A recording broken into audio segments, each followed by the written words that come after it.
Another day of massive protests across Colombia. In what appeared to be a concession to the protesters, the mayor of Cali, one of the cities hardest hit by violence, the government decided not to send riot police to do crowd control. We are asking for simple things, to have a dignified life. And I think that this will end when a real dialogue takes place with the people. The government met with organizers of the strike on Monday to discuss ground rules for future negotiations, but made no reported progress.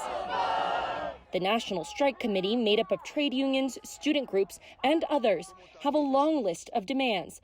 While the national strike began on April 28th over a now withdrawn list of tax reforms, protesters' demands have broadened to include calls for a universal basic income, free university tuition, and stopping police violence.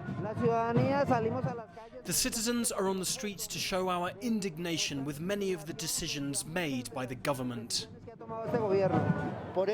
With the government's arrogance, conversations are far from possible. It's unlikely the government can meet the protesters' expanding list of demands, and if the National Strike Committee can speak for enough of the demonstrators to make the negotiations meaningful.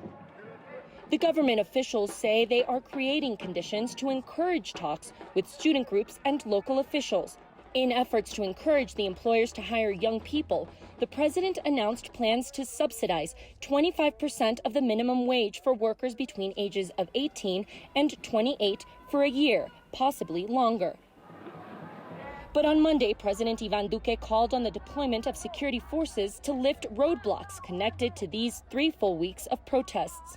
The government says the blockades and acts of vandalism have cost the economy $1.6 billion. We have also seen that behind many of these blockades, there is a clear criminal intent that is affecting and sabotaging the economy and the social development of many people. Such behavior is rejected categorically. While the government and National Strike Committee try to find common ground, people on the street are demanding progress. Michelle Begue, CGTN, Bogota.